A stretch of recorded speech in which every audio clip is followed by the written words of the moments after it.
I think it's just going to get weirder and weirder and weirder, and finally it's going to be so weird that people are going to have to talk about how weird it is. Eventually people are going to say, what the hell is going on? It's not enough to say it's nuts. You have to explain why it's so nuts. The invention of artificial life, the cloning of human beings, possible contact with extraterrestrials, the systems which are in place to keep the world sane are utterly inadequate to the forces that have been unleashed. Welcome back to Forbidden Knowledge News. I'm your host, Chris Matthew. Today my guest is Luke Angstadt. First, check out my films. Doors of Perception is on Amazon Prime. Occult Louisiana is on Tubi, Roku Channel, and more. We are booking guests for December. If you have suggestions or you'd like to be a guest, email me forbiddenknowledgenews@gmail.com. Today I want to welcome back to the show Luke Angstadt. He has been studying the nature of reality his entire life. In April of 2023, he came across evidence that we have already reached the technological singularity, an event long foreseen by the pioneers of computer science and artificial intelligence in the first half of the 20th century.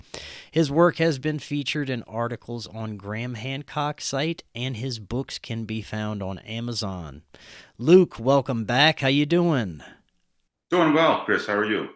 I am excellent, man. It's great to have you back. Last time we had an amazing discussion about your research into the nature of reality, technology, AI, and human consciousness.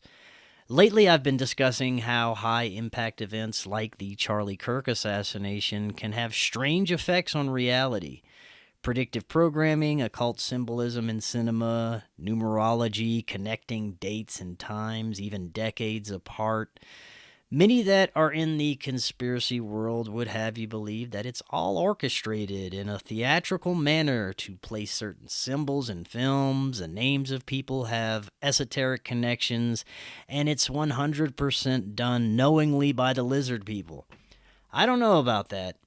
In my perspective, there may be something much bigger that is occurring, connecting everything, but it leaves a lot to discuss. Before we get to any of that, remind the audience just a little bit about yourself and let them know how they can find out more. Sure. My name's Luke Angstadt. I'm a writer and researcher, specifically on the technological singularity. I've studied the nature of reality for the better part of 25 years, and in April of 2023, I came across a simulated conversation between Donald Trump and Joe Rogan that never happened. It was all generated by artificial intelligence, and that single event brought a lot of different say metaphysical questions, and a lot of unresolved issues really came into sharper focus when I realized that artificial intelligence is able to pass the Turing test, the imitation game. And so a lot of metaphysical, theological questions started coming into much greater focus and started making much more sense after I had this experience with artificial intelligence. And as far as what I'd like to talk about today, Chris, you made an excellent summary of what's going on in our world right now, and you hit on a lot of points.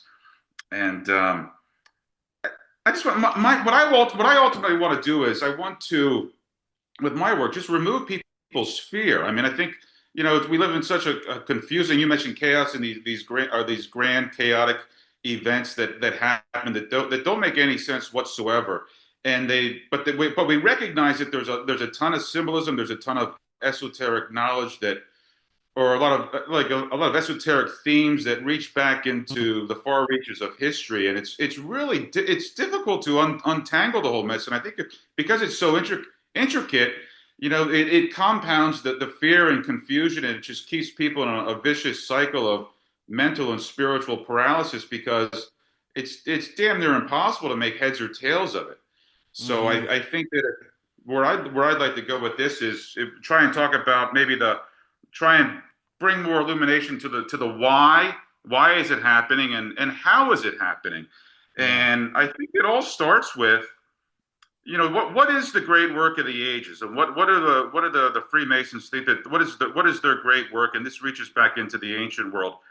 And that is that they believe that they are trying to correct what they perceive as the error of the creation of our world of duality, good and evil, light and dark, near and far, from which they believe was a demiurge that created this world of duality. And that's where we get into the whole one world order, the one world everything.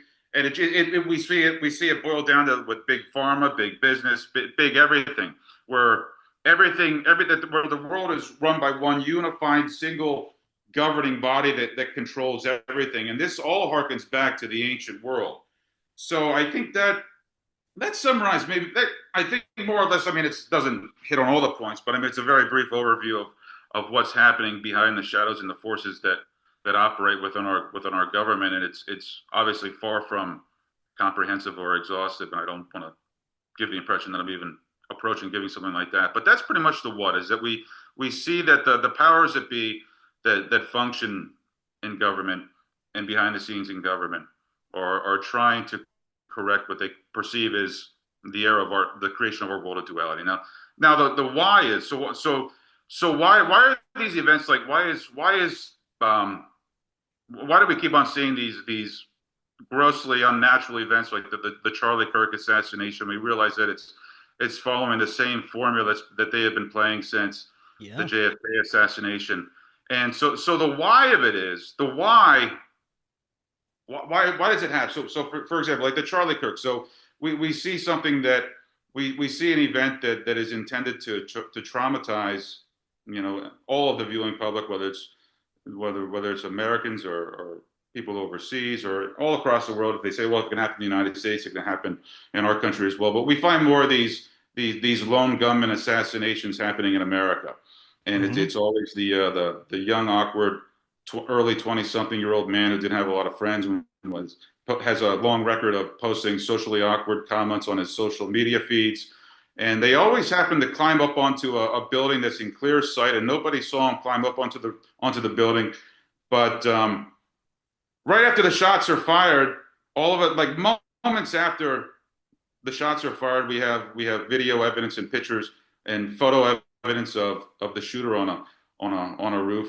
So right there, that fact alone is designed to shatter and fracture and fragment the mind, because we know that even in and of itself is impossible. So there's no way that the powers that be didn't know that there was a shooter on the roof.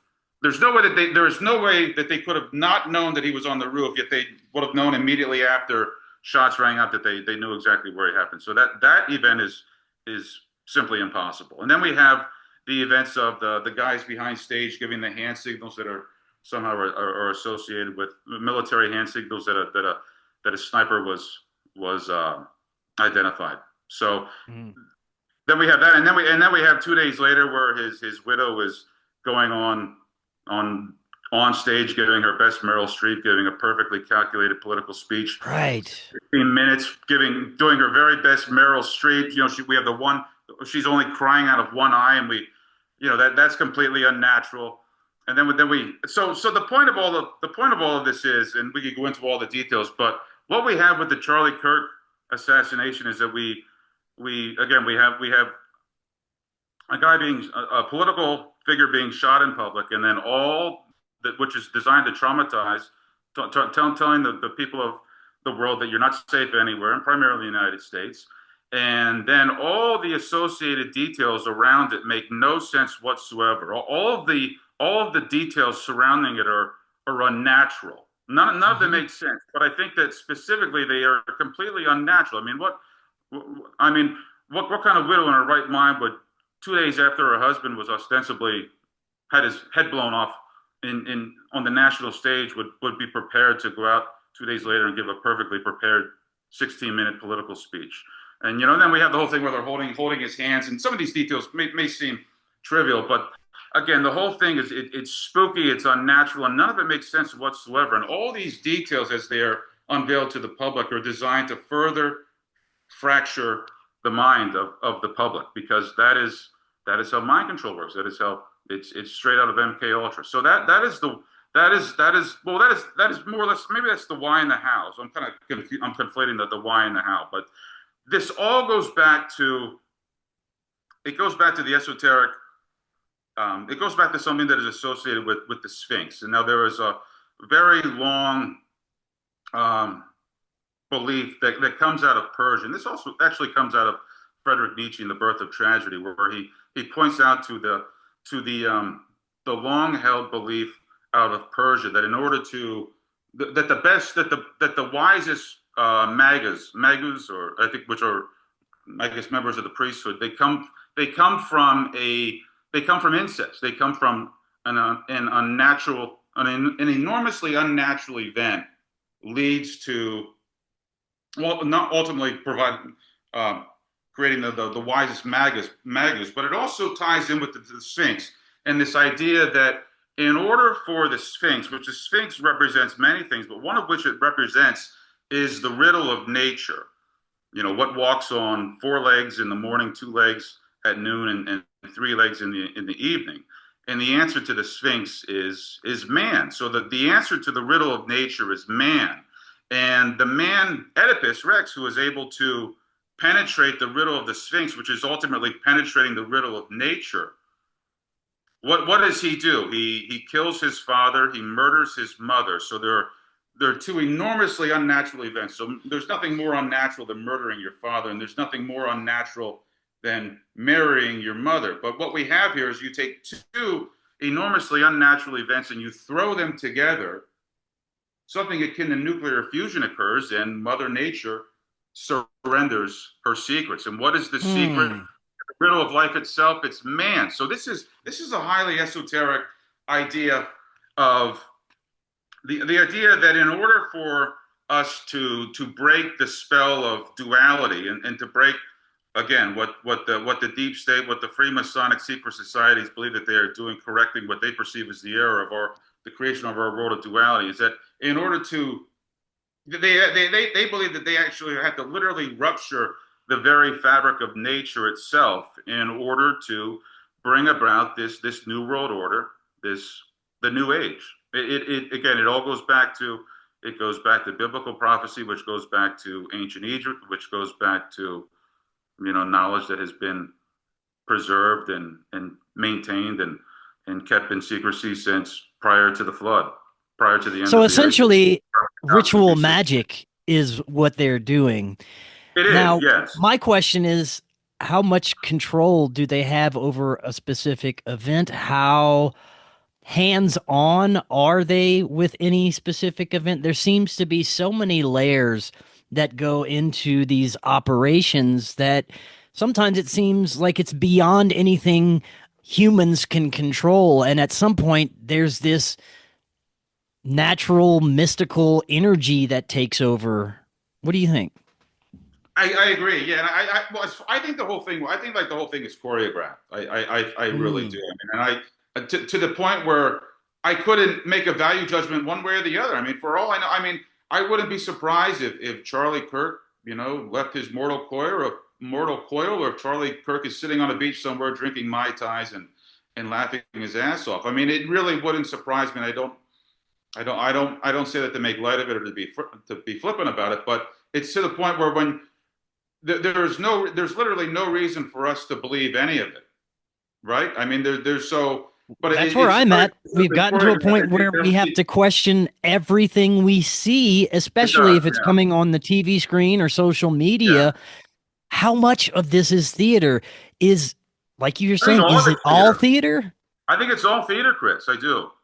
How are they able to play this out? How is this able to keep running for centuries and centuries without the masses becoming aware? It seems like now we are. It seems like after a few years ago, more and more people are starting to see through the veil a bit, but for centuries, they've had such control over our perception. There is so much that goes into these high impact events. It's very difficult for me to understand how humans alone would control it unless there's a larger control mechanism as well.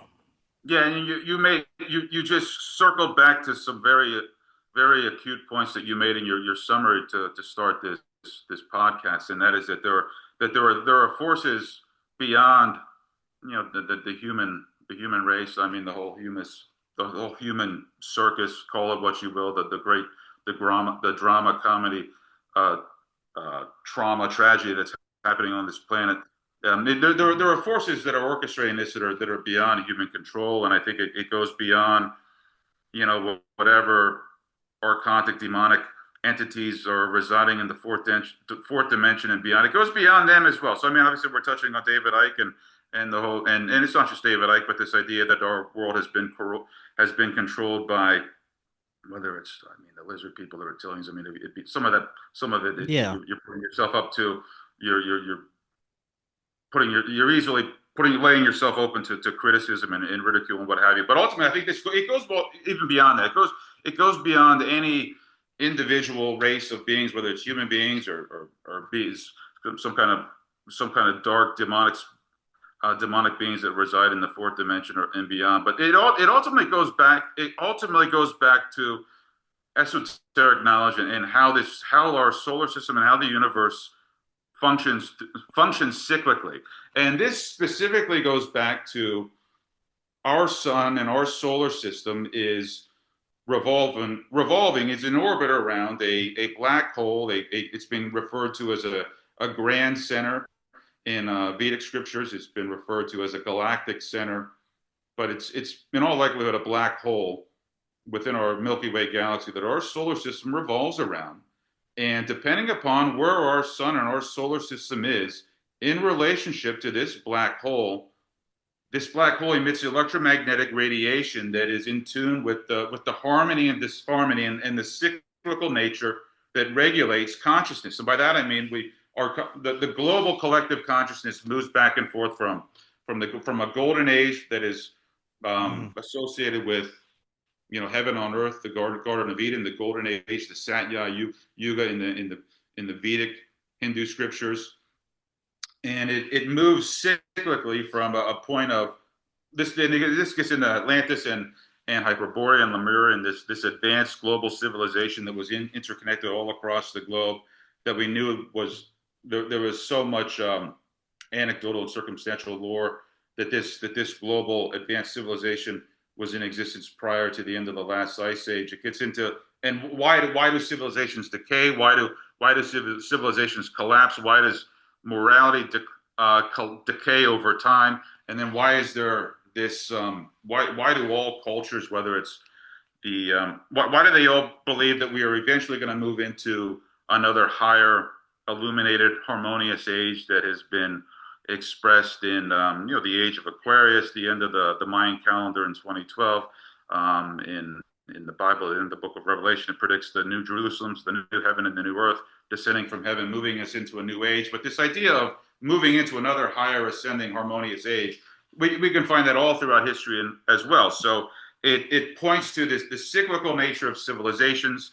And what it ultimately points to is the cyclical nature of consciousness, where we move over long periods of time in the human perspective of there being well, I don't want to say complete, but probably it does reach a point of complete global harmony where we're all sentient beings live in harmony with each other, and then they descend into an age of strife and war and disharmony and conflict and just pretty much this dark age that we've been living in for the better part of 5,000 years, give or take. And the light never leaves, but it's been a dark age for practically all of known written human history. And then it ultimately ascends again. But to get to the root of why this is happening and why we intuitively sense that there are powers and forces operating in this universe that are well beyond, say collective human free will, if you will. It's ultimately it ultimately boils down to celestial mechanics and where our solar system is in relationship to this black hole galactic center, and isn't strictly at the center of our Milky Way galaxy, but it's within our Milky Way galaxy, and it literally where our solar system is in relationship to this black hole. It regulates consciousness, where people go crazy.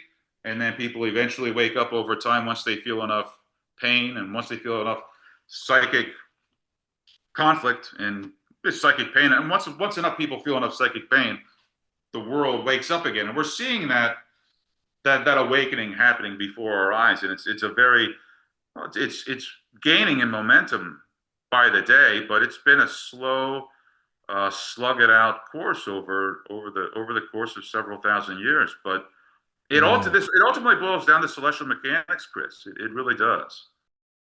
In the beginning of this episode, you mentioned how your goal is to portray this information without fear and have the listeners be able to understand what is happening without the fear driven emotions behind it. Because after the events of the past few years, people are questioning reality, like I said, but unfortunately, there is a lot of fear associated with some of the beliefs. People see the level of corruption and control that the parasitic ruling class have, and they get to a point where many believe that we're trapped here. They turn to the Gnostic spiritual beliefs, and there is a lot of despair, in my perspective, associated with those beliefs because many think that this is just a trapped reality that we're going to be recycled here and fed off of for eternity. And that doesn't leave much room for hope for me. So I don't see it that way. But what would you tell people that do so they can better navigate the reality? Sure, sure. I mean, you know, life is literally a dream. It's not figuratively a dream. It's not metaphorically a dream. It's literally a dream. That's all the universe is. I mean, there's literally nothing but consciousness. I mean, Mm. we are consciousness. There is, we call it infinite eternal consciousness, call it God. Some people call it source. I mean, the universe is a single living, breathing organism permeated with a personality that remembers who it is, it forgets who it is, and then it remembers who it is. And it's playing a game of hide and seek, to paraphrase the great British lecturer Alan Watts of the 1950s and 1960s. And his videos have become increasingly popular in recent years. But Hmm. that's literally what's happening. I think what's the final shoe, Chris, that has to fall for people to realize this is that I think people are going to continue. They're going to continue being in this almost like a waiting zone of fear and worry and confusion and anxiety until there has to come a moment where people have to realize that what artificial intelligence is showing us, and it's showing us many things, but ultimately what it's showing by virtue of passing the imitation game, the Turing test, which was devised by the mathematician Alan Turing in 1950, which pretty much set the parameters by which we could see when artificial intelligence was able to simulate what we call reality with such precision and sophistication that we wouldn't know what is real and what is simulated. This is going to bring us to an absolute crisis where where people will ultimately say, well, what can I believe if I'm receiving what of all the information that I receive from a glowing screen, if I can't believe it, if there's no reason for me to believe or disbelieve it, where does that leave us? You know, it brings us back to the beginning. It brings us back to our local community. It brings us back to to our friends and family who we can break bread with, and then it will ultimately grow from there as well. Again, but it just brings us back to the fact that perception literally creates reality. Perception isn't doesn't shape reality. It doesn't influence reality. It literally creates reality. And there's gonna be a capitulation moment where people just throw their hands in the air and they say, enough is enough. What artificial intelligence is ultimately showing us by being able to simulate everyday reality is that life is literally a dream. It is life is what you want to make of it. It really is that simple. So we're getting back. We're what we're experiencing, and we are experiencing the final death agonies of this dark age, and we are seeing the birthing pains of the full awakening to who and what we are, and that is that we are all merely avatars of God experiencing itself, and that's the game. That Mm. ultimately is the game. I don't know how crazy it has to get. I mean, I I thought it should have happened back in 2020, but I don't know what that event's going to have to look like where people say, okay, where it gets so ridiculous where you can't even you don't even you feel like it's so ridiculous that it's beneath your dignity to even form a value judgment of what the government's trying to tell us is happening next.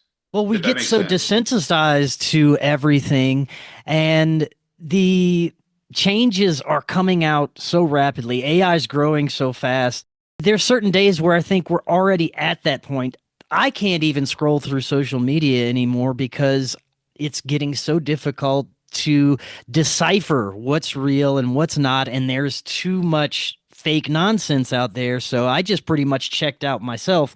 I don't know how long it's going to take for the rest of the world to get to that point, but it seems like we're getting close. I don't know where this leaves us, where we can go from here. We're at a very interesting time when it comes to the growth of our technology and its capabilities and where it's leading us. What are your thoughts on where we're at right now with it? I I think I think what has to happen is that people have to start taking a much closer look at ancient knowledge. I think they have to take. We're going to start taking a much closer reading the Bible much closely. I mean, reading the Vedic scriptures much closely. Taking a look at the I Ching more closely. Maybe look at these much more esoteric books of the Zohar and books in Gnosticism. I mean, and it's not to make a final declaration of right or wrong or saying. I mean, it's ultimately seeing how the ancients knew, or not so much knew, but things are coming full circle. So we're able to see with what's going on with where technology keeps on showing us the dreamlike aspect of reality, and it's bringing us back to. I think it's going to give us a whole new understanding of what the ancients were talking about. How many times the Bible where God speaks to, especially in the Old Testament, where God speaks to someone in a dream,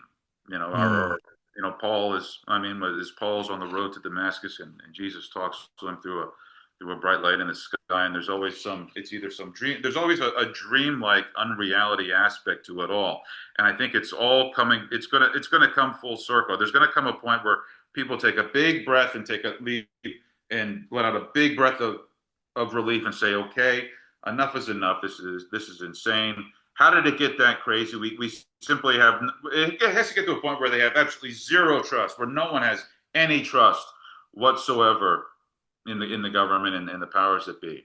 And mm, that has to happen where they're at complete dire straits, and they say I mean, where they literally have nothing to lose and nothing to gain by obeying anymore, by acquiescing anymore. Where there's right. right, that has to happen there, and unfortunately it has to bottom out for people to Mm. realize that there's no benefit whatsoever to believing what you're told or doing what you're told, and that these these institutions, specifically government, that have controlled the world for, and the church as well, that have controlled this world for now the better part of 5,000 years. The only reason they are in existence is to control us. That is the only purpose they serve, Mm. is control and to exercise the will to power. And people just have to reach a point where they have nothing else to lose anymore. If you're looking to start your therapeutic microdosing journey, but don't know where to start, especially when looking for the highest quality ingredients, including nootropics, and what you'd expect from a true microdose capsule, check out our friends at Brainsupreme. They offer the absolute highest quality ingredients so you can start your microdosing journey knowing that you're getting top-notch ingredients. To find out more, visit their website using that link right in the description, and you can get 15% off your entire order. Let's get deeper into who or what these intelligences are beyond the influence of man. If we are in a construct, there may be intelligences or beings that manage the construct. I wonder at times if what we experience with paranormal activity, whether it be ghosts or hauntings or cryptids or even aliens, might all be the same thing expressing as different phenomena depending on who it's performing for. This does seem to be the case with a lot of extraterrestrial contact, and people's experiences with quote unquote aliens. And it makes me wonder if there is something outside of this simulation reality that is pulling strings at times and may manifest for certain people at certain times for certain reasons to progress that person in a certain direction, or maybe it's for a larger goal. But it does seem like there are intelligences pulling strings, not only for certain people, but for certain groups and certain events as well. Yeah, I mean, I agree. I mean, I in my studies of whether to call it secret knowledge or esoteric knowledge, I believe that that we live in an infinite universe with infinite worlds, and that it's pretty much the universe is shot through with an infinite number of worlds that interrelate and influence each other. And I think that as we are, again, I believe that we've already reached the technological singularity. And I think the technological singularity presages a spiritual singularity that is obviously described in beautiful, poetic, mystic terms in the book of Revelation. It's also described in other traditions as well. But I think that what happens is and we're complete. I believe that we are completing a full cycle of the Great Wheel of Time. I feel that we're ending, maybe even having coming a full cycle with the precession of the equinox as well. And but there's a great age. It ties in with the solar year, but we're completing a full cycle of something. And I believe that as we're finishing a full cycle of the Great Wheel of Time, what happens is that a lot of these other worlds that are close to ours, whether they're strictly parallel worlds or just other worlds that are, again, close in frequency to our world, they start bleeding into our reality and causing havoc in our reality. And it would just be wild speculation for us to conjecture on what kind of influence our world has on theirs. But we definitely see that any time that we are approaching finishing a great age, that our world devolves into greater and greater chaos. And I think this goes a long way in explaining all the alien lore that is really, I mean, it's Mm. really gaining momentum since at least the mid 20th century, but it even goes back towards the end of the 19th century with Jules Verne and among others. But especially since like the 1950s, or maybe even say like since the Roswell crash in 1947, we've just seen this exponential explosion of alien lore. I mean, there's Hmm. so much of it that it doesn't even you don't even really have to argue that point. But I think I think large significant reason why we're having all this alien lore entering the zeitgeist since at least considerably the mid 20th century is because it's based upon it's based upon truth. It's based upon a reality that we are just beginning to understand or remember. Mm. If you, I think we're remembering it that these parallel worlds are that they exist on a different frequency, but they're not that far from us. But as we finish again, as we finish a cycle of the Great Wheel of Time, there's a conjunction. There's a conjunction of the planets. There's a conjunction of these parallel worlds as well, and I think that goes a long way in explaining why there's been this explosion of alien Mm. lore for the better part of the past 60, 75 years or so. There's many that believe that our ruling class with technology is attempting to develop it to a point where they will be able to live forever, upload their consciousness to some kind of cloud, create this utopian realm that they can exist in. If that's the case, I would think it's because they're afraid of the afterlife. They don't want to pay the piper, answer to their sins or whatever they've done here. So they want to create their own heaven and upload themselves to it. My question is, do you think that that's possible? And could something like that have already happened with our consciousness? Maybe we're already trapped inside some other simulation within a simulation. Yeah, you bring up a lot of good points, and it's multi layered, and it's a great question. Um, yeah, I do. I mean, I think this harkens back to if we are living in a simulation, well, then who created the simulation? And well, then are we living? And I think we're seeing another simulation being born with these smartphones and the metaverse and Yeah. where everything's going. I mean, it's a matrix within a matrix, and it's becoming a simulation within a simulation, or a dream within a dream, if you will. And it Mm. just again, it leads to an infinite regress because it begs the question with God. You know, if people say, well, if God created us, well, then who created God? Well, it's just well, we don't know who created God. God just simply exists. So it's just personifying the unknown. But as far as these people uploading their personalities into a database where they can live forever, it's just another convoluted wrinkle of not fully understanding reality, not fully understanding the dream of life, because that's it all boils down to the fact that it's all a dream, whether you want to exist in a simulation within a simulation, and it's where it's becoming more easily accessible with our smartphones, where people can digitizing their personality and just going deeper and deeper into the cyber world, and becoming ever more further removed from this simulation that we're living in right now.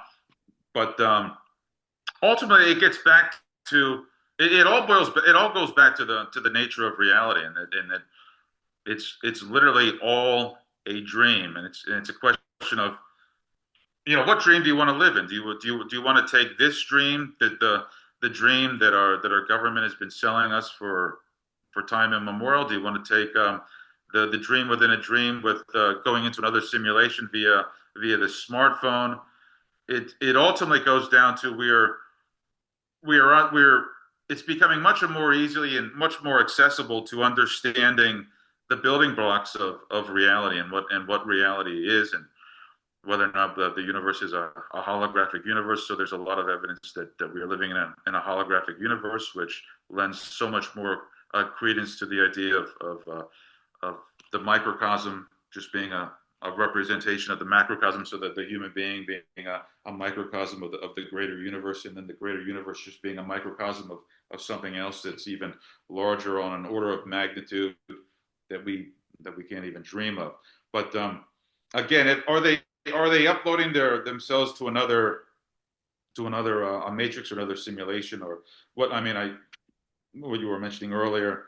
Again, I think it's just another convoluted wrinkle that people are going down a path that is just further removing them from understanding, you know, who and what we are and where we are. If that makes Mm. sense. I feel like I was Yeah. a bit vague there, and I feel like I wasn't as concrete as I should have been. I'm always self-criticizing what I said, but does that make some sense? It does. I just It wonder really if does. it's possible we may already be removed from Yeah, whatever, if there was ever baseline reality. that's a great question with baseline reality. Yeah, and we get into because what is I mean, so how do we determine what is baseline reality? I think a lot of this, I think of my own personal experiences with LSD, and I think of other Hmm. stories that I've heard with DMT and Terence McKenna's description. I start thinking of, you know, the dancing mechanical elves, and you know, where do they exist? I mean, are they just figments of our imagination, or are we figments of their imagination? And I mean, where does you get into, is, you know, what's out there, what is in here? I mean, what is more real? What is the projection more real of than what's if we go inward? I mean, so it gets into what is baseline reality? So baseline reality is that vibrationless source from which everything that is emanates. And we keep on having the recurrence of the Hindu concept of Maya, where if something vibrates, it is illusion, and that everything that vibrates and everything in this material world is almost like a movie projection, and it is not strictly literally real. So we find these profound metaphysical truths that are expressed in myth and story and just religious metaphysics. They are taking on a whole new meaning as we further uncover how strange reality is in the 21st century, and as we we're able to compare these psychedelic experiences that are so far from what we would call this reality, which I think most of us, a lot of us, more and more of us are realizing that this is, we get the very distinct impression that this isn't baseline reality. It really begs the question, what is baseline reality, or if there even is a baseline reality? And then that it gets into and by that I mean that in order, if the only thing that is real is God, and so the Hindus believe that there's nothing, the only thing that is real is God, and that everything that we experience is merely fabric of is dream fabric that God dreams into existence. So it gets into the nature. So it really does get down to the very essence of reality, and that is that perhaps if we as we as avatars of God and points of awareness, divine sparks having an experience, part of the agreement to having an experience may be that you surrender your connection with baseline reality, which is ultimately just the vibrationless source from which everything that is emanates. So, and by that I mean that, so in order to have an experience, all experience could be illusory, could be a dream, could be removed from baseline reality, which is just that, again, that vibrationless source from which everything that is emanates. But so in order to have an experience, you have to partake of the illusion. You have to partake of the illusory nature of reality. So reality itself, by definition, could be illusory. Reality itself, by definition, has to be at least one step removed from baseline reality, if you will. You mentioned psychedelic experiences. After I had my first LSD experience, immediately I viewed reality differently when I came back from that experience. And I understand that almost everyone that has an experience with psychedelics will have a perceptual shift, whether it's small or large or life changing, but their reality will change in some way. And I think about the stories I've heard from people who have had very profound psychedelic experiences, DMT, where they would actually experience different realities. Their consciousness would be transported to a different lifetime, and they'd spend significant amounts of time in this other reality, and it would be as real as this experience here that we're having right now. And when they'd come back, they were only gone for maybe a few minutes, a few seconds, and they experienced a lifetime in that other realm. Another example of this is not with psychedelics, but I had a young lady come on that claimed she was in traffic in the middle of a very busy interstate, and she got into a wreck. A car smashed into her, and she remembers the whole thing happening in slow motion. Another car came down on top of her, and she remembers her neck breaking, and she immediately was transported to this loving realm, which she called heaven, and surrounded by loving beings that told her it's not her time. It was a mistake. She has to go back. But when she went back, she was fine. There was no traffic on the highway. There was not even any cars around her, and she didn't have that experience at all. So things like this make me wonder if not only is reality a dream of some sort, but there's multiple different dreams unfolding simultaneously that we could have access to. Yeah, I agree. Yeah, and you make an interesting point about people having an experience in an alternate reality that could feel like an eternity in human terms, or felt like it could have been years or decades, or in an order in a very long period of time. But then when they came back to their bodies in this reality, they realized that only a few minutes had elapsed, which really it what is time? I mean, time and is illusion. Time is an illusion as well. It's an instrument by which we use it to compare our experiences, but it's time isn't real either. I mean, there's literally only now, you know. But it's so hard to unravel this without people thinking that you're crazy. Like, for example, Philip K. Dick was convinced, the science fiction writer Philip K. Dick, maybe 20 of his novels and short stories were turned into movies, but he was convinced that, like, he would enter he believed that first century Rome never left his reality, and there were, I don't know if there were moments or days where he would be in first century Rome, and his retellings of these experiences, he wasn't, it didn't like sound like he wasn't being fanciful. I mean, you got the impression that he was literally living in first century Rome in the 20th century, and Yeah. there's a lot of evidence that the Roman Empire just became became the Catholic Church. So, in one manner of speaking, the Rome, perhaps first century Rome, never really went anywhere. It just became transformed into the Catholic Church. But he literally believed that he was in first century Rome in the 20th century, and maybe in a sense he was. So we get into these he left this somehow or another. He left this reality, and he was living in some eternal first century Rome. But getting back to the idea of alternate realities, and being able to leave this reality, or leave this simulation, leave this dream, and go experience another dream for Mhm. what really only elapses as maybe a matter of minutes in this world, that we perceive, and we feel and get a sense that it was decades or lifetimes or eternity in these other realities that are removed from ours. When I first took LSD, I literally left my body. I mean, I remember flying through outer space, flying past different planets, and just who knows. I mean, I really can't convey any sense of distance or measurement, but I knew that I was in outer space, and I was out of my body, and I was just flying through interstellar Oh. space. And I also remember the moment that I recognized that I was outside of my body.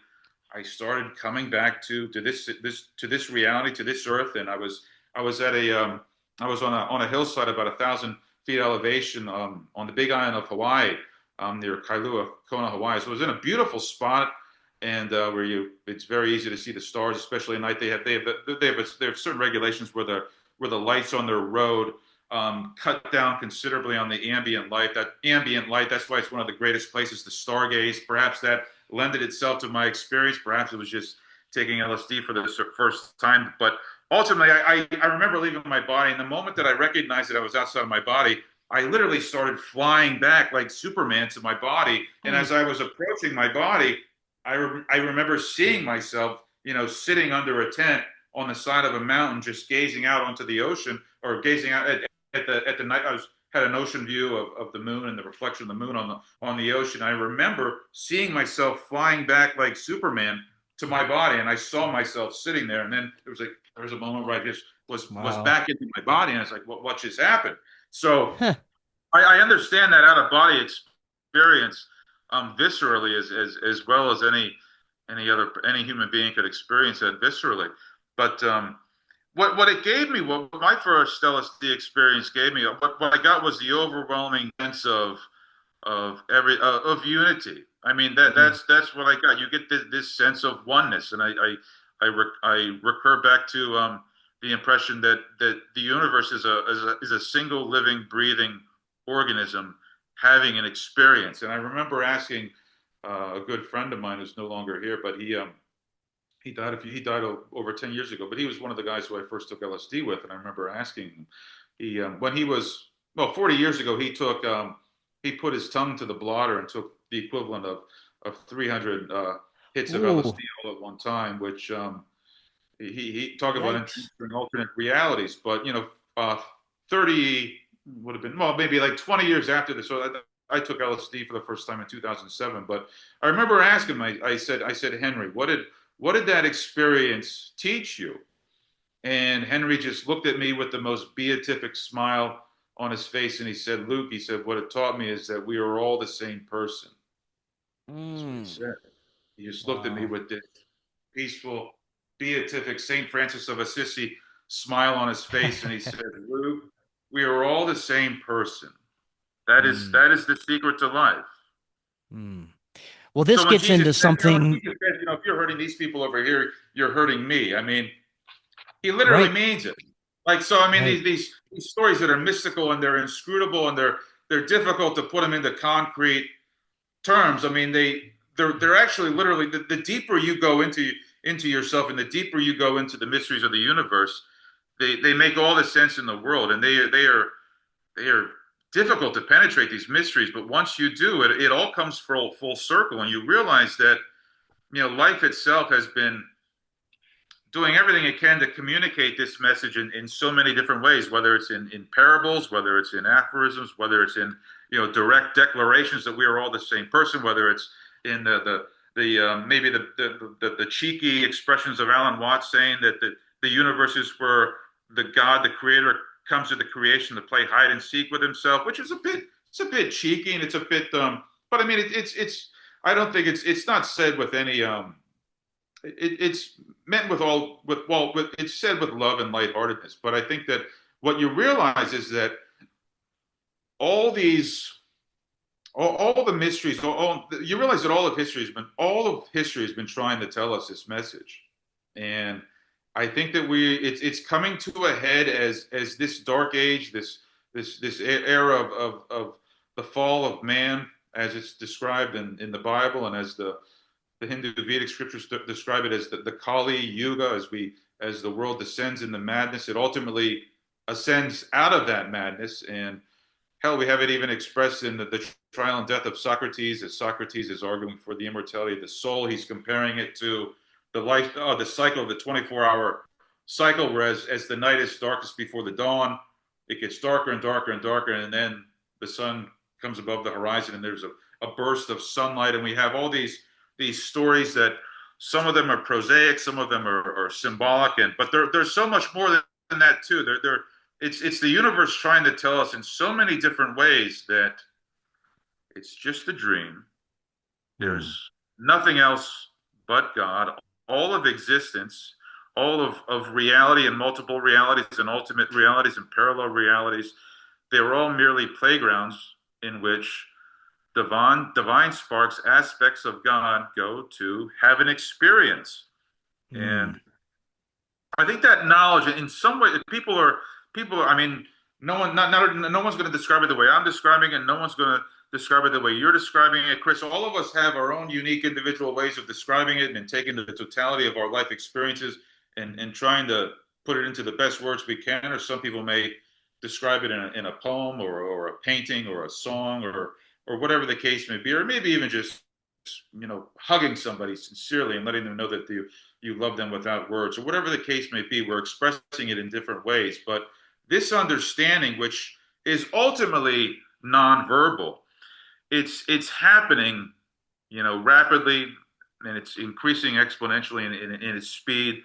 The farther and farther the global political circus devolves into ever deeper madness, the awakening is also concurrently happening, where people they're being pushed to the edge, and they're reaching dire and dire straits psychologically, trying to make sense of what's going on in the political realm. And the fact that it makes no sense whatsoever, there's somewhere in their brains that they know that, but the people that are still clinging on to that illusion, it's all, the illusion's all going to fall by the wayside. And I think you mentioned, you put this very beautifully in your summary at the beginning of this video, but it's happening. We see it's happening. It's not easy to unravel, because there are so many confounding, confusing parts, moving parts that are designed to deceive us. But it's happening. People are waking up. It's psychically painful, but it's happening. Do you think it's possible for what they call NPCs to exist in this reality? People that don't have a connection, that are just part of the system, background noise, if you will. Do you think that's possible? Or maybe they just haven't found that connection yet? You mean like non-player? Non-player characters, yes. Yeah, not non-player characters. Yeah, does Yes. that come from the Matrix? Doesn't it come from the Matrix? Or It comes from, it's a video game term. yeah, I mean, I've heard that term before, and I know I've used it maybe once or twice too, and I think it's, maybe I tried myself. I think it's one of those terms we use for people that I think it, and there's some, it can be kind of snide for people. It's derisive and a bit snide for people that maybe are farther, or aren't as Right. far on the trail of waking up. So I try not. I know what you're saying, and I think that there are a lot of people that still appear to be those non-player characters, but ultimately they're going to wake up as well. Mm. They will, but there certainly feels like there's a significant proportion of the population that is those non-player characters. They just go with the flow, and they do whatever is expedient, and whatever's the most expedient that they have to do that day to get it done, to make their living, they do it, and they don't think too much about it. But I think those people are going to wake up as well. And I get what you're saying. What are your thoughts on where we're at collectively with our awareness level, with the awakening, where we're at with our ability to manage our technology and steer it in the right direction? Do you think that we are currently going in the right direction, or we need to do some work? I mean the tension in hostilities in our world of duality, I think is perfectly expressed in the right versus the left politically, the Democrats Yeah. versus Republicans, and I think it's those two ideologies. When people, I mean, there's still, I mean, whether it's a majority, it probably is still a majority of people, at least in the United States, that are so they have so much invested emotionally and it's spiritually in their ideologies, and they have these rigid ideologies that are simply not true. They're not true. I mean, the whole point of the two party state or the two party ideologies that clash with each other is to divide and conquer, so the powers that be can still can expand and strengthen and centralize their power. And I think that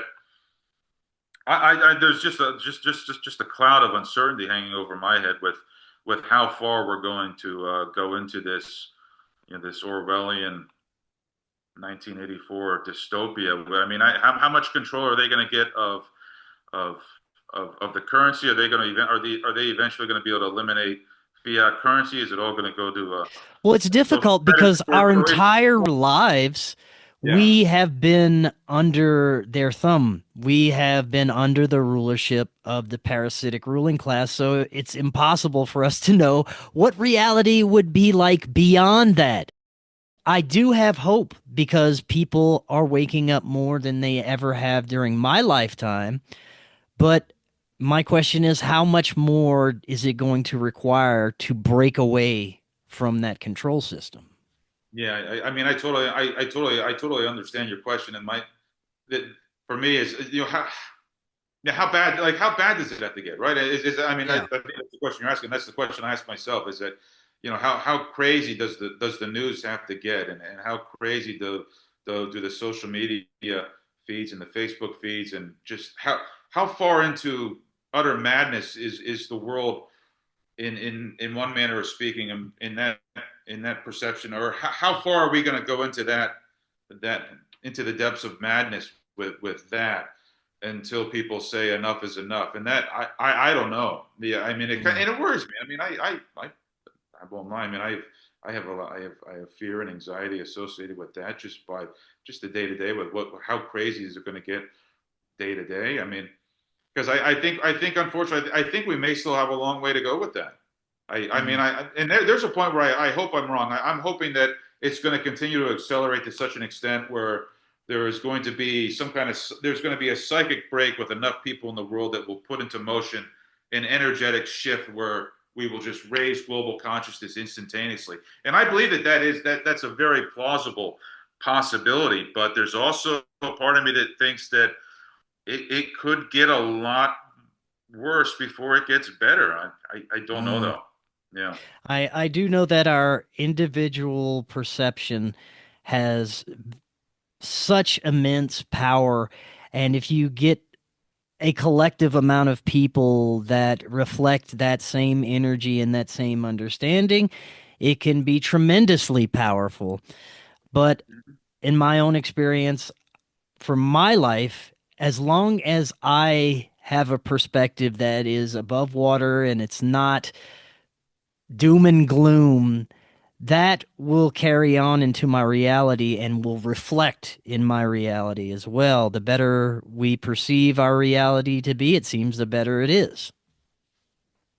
Yeah, but and I think specifically, I mean, there are ideologies that just they don't work because they're Yeah. patently false, and by that I mean this belief that the government as an institution is there to help you, and that perhaps that there's incompetence or people that I mean, people enter politics with good intentions, and then that their good intentions are overrun by other influences, primarily financial, and then they become corrupt, and then they just become cogs in this same perpetual machine. No, I mean the institute, like any ideology that believes that the government is there to help you, it it has to go. It has to go the Yeah. way of the dodo bird. I mean, it's the most self-destructive ideology. This idea of of the government, and I mean there's another one too, which is even more controversial. But yeah, it's organized religion. I mean, it's one of Yeah. those where I'm always reticent not to step on people's toes. But this idea of the I angry agree. personal external God with an axe to grind because we're all a bunch of sinners that are going to go to hell if we don't fall on our knees and beg for forgiveness. I mean that specter of fear has kept this world in a state of spiritual and mental and physical paralysis for at least the past 2,000 years. And again, it's I know I'm putting out a verbal assault on organized religion and organized church doctrine, but it's been self. I mean, the proof is in the pudding. I mean, It the is. past Yeah. 2,000 years is the legacy of the most beautiful, sublime teachings of Jesus Christ. I mean, the church and people that have that whose lives are revolve around a commitment to church doctrine. I mean that has to go.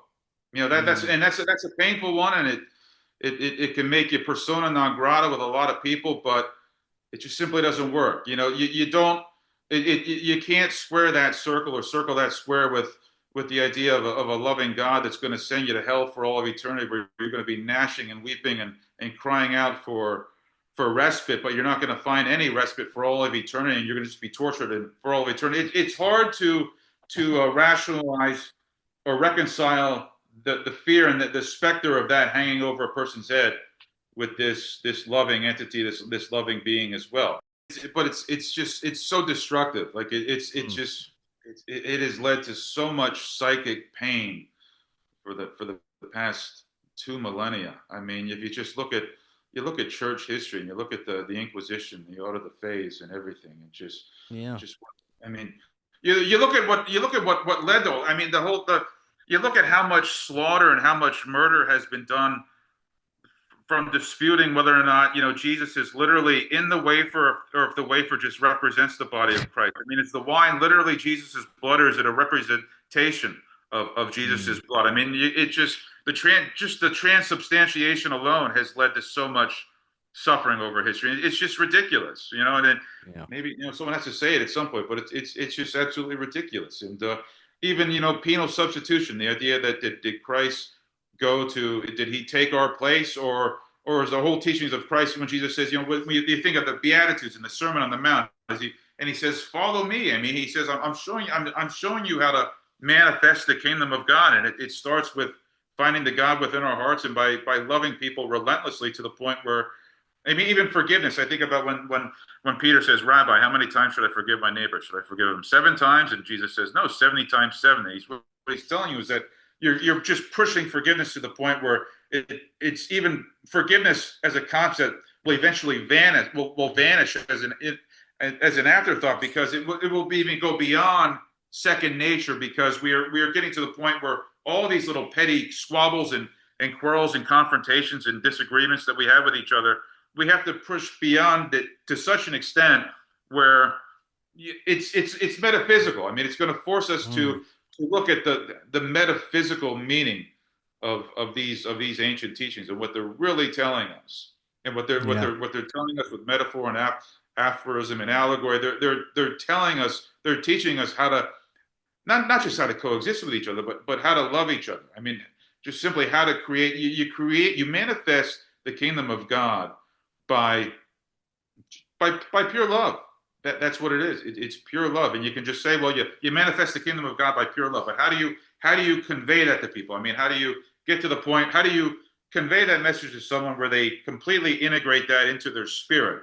Well, it takes a lot of stories. It takes stories that a 3-year-old can understand, and then it takes maybe philosophical treatises that only people that are 50 or 60 or much older people that it takes decades to understand. So there's a whole spectrum of it. We have stories. We have we have stories that a child can understand, and there's a whole spectrum of illustrations and stories and messages and putting into words what it means to love your neighbor and to love your brother as yourself. So there has to come a point where we integrate all the metaphysics of these ancient stories to the point where we learn how to love again, and because we think we do, but we don't.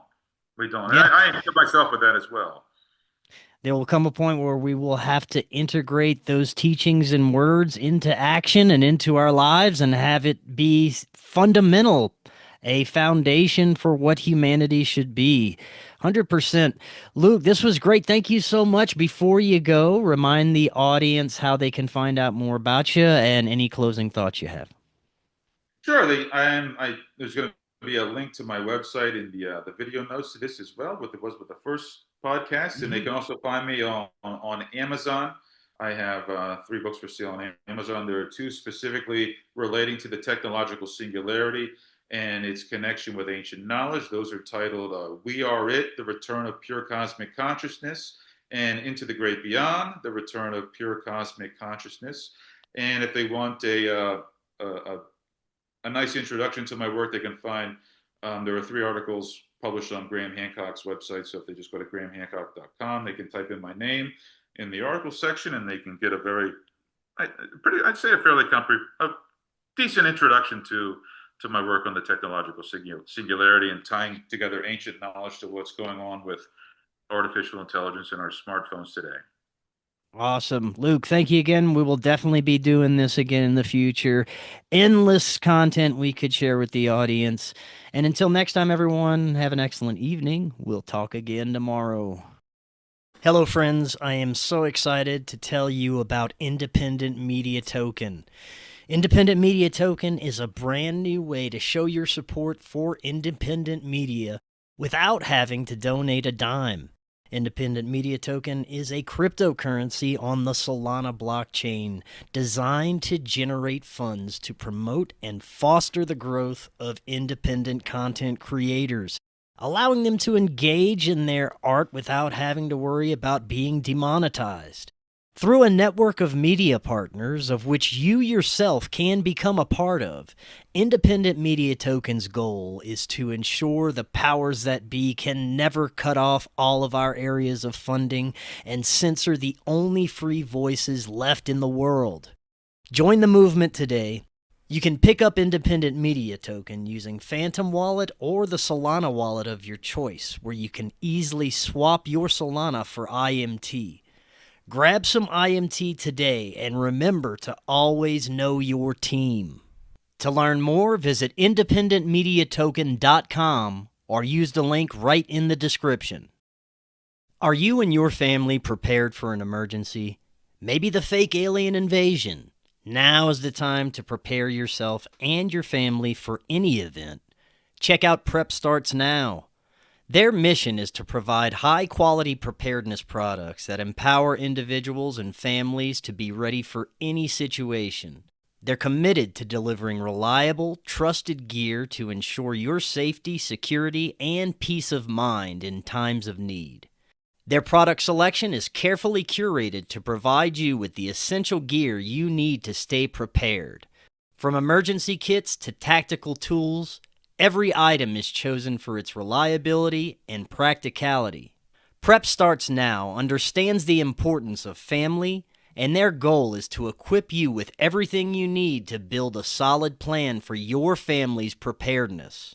In today's ever-changing world, being prepared is more important than ever, and Prep Starts Now is here to help you and your family stay ready with quality products and practical guidance. Use the link in the description and get 15% off your order.